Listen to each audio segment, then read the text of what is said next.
라인 사태. 글로벌 경제전쟁. 이제 시작이다. 네이버의 지분 매각을 요구하는 라인 야후. 네이버는 해외 진출에 적신호가 켜졌다. 미국은 이미 반도체 카르텔로 한국 반도체 기업을 올감했고, 이에 대응해서 중국은 디지털 철의 장막을 구상하고 있다. 일본 역시 세계 IT 시장을 되찾으려는 야심으로 네이버를 사냥감으로 물었다. 행정지도가 아니라 입법으로 대응할 태세다. 신자유주의는 무너졌고 순혈 자본주의로 무장한 대국들은 AI 패권을 잡기 위해 시장에 적극적으로 개입하고 있다. 이 사태는 먼저 네이버와 소프트뱅크, 야후재팬과 라인 야후의 관계를 알아야 그 경위를 알 수 있습니다. 라인 사태는 네이버와 소프트뱅크의 지분 싸움으로 라인과 야후재팬이 합병하여 라인 야후가 출범한 후 발생했습니다. 라인은 원래 네이버의 일본 법인인 NHN 저팬이 출시한 메신저였고, 야후재팬은 소프트뱅크의 일본 법인인데, 라인과 야후재팬이 합병하여 라인 야후가 탄생. 네이버와 소프트뱅크가 50%씩 지분을 가진 A홀딩스의 대주주가 됩니다. 그러나 일본 정부가 행정지도로 라인의 지분 매각을 요구하면서 네이버와 소프트뱅크의 지분 싸움으로 커졌습니다.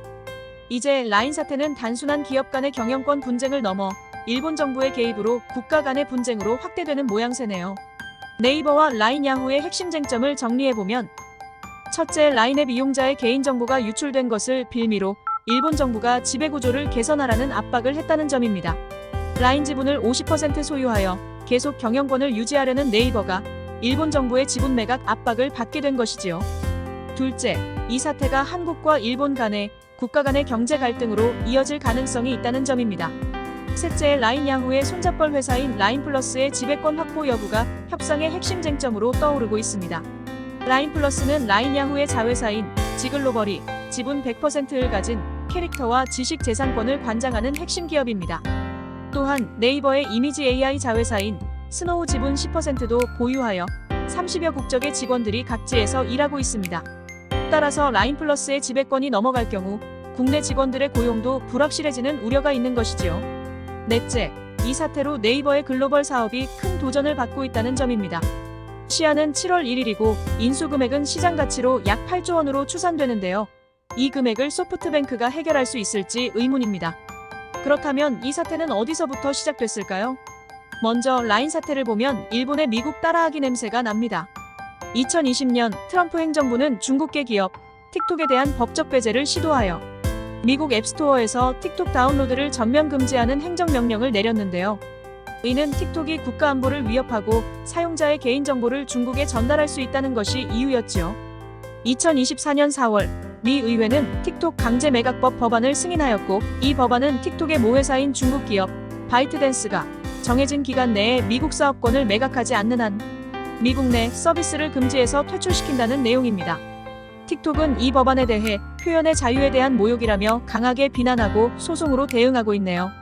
결국 미국은 법적으로, 일본은 행정지도로 자국의 IT 기업을 보호하고 성장시키려는 시커먼 의도로 보입니다. 자기들만 살자는 순혈 자본주의의 부활인가요? 다음으로 라인 사태의 배경과 경과를 알아보겠습니다. 네이버는 2019년 일본의 결제 시장에 도전하면서 당시 메신저는 라인이 지배하고 있었지만, 결제 서비스를 비롯해서 메신저와 결합해서 수익을 낼 수 있는 서비스는 모두 야후가 가지고 있었습니다.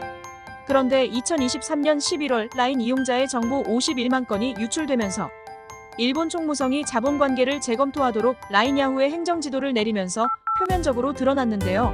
이 사건으로 일본 정부와 야후재팬이 인수 시나리오를 만들었는지는 의심이 가긴 합니다만, 이후 라인 야후는 점차 네이버와 위탁관계를 끝내고 기술적인 협력관계에서 이별한다고 공식화했습니다. 네이버의 입장이 뭔지 궁금하네요. 네이버는 지분 매각을 포함해 모든 가능성을 열고 소프트뱅크와 협의해 나가고 있다고 밝혔습니다만, 라인 야후의 지분 매각 요청은 결국 일본 정부의 압박이 사실이었음을 드러내는 것이겠지요. 네이버는 회사의 자원들을 활용해서 회사 가치를 높이고 투자 전략을 고민하겠다는 입장이네요.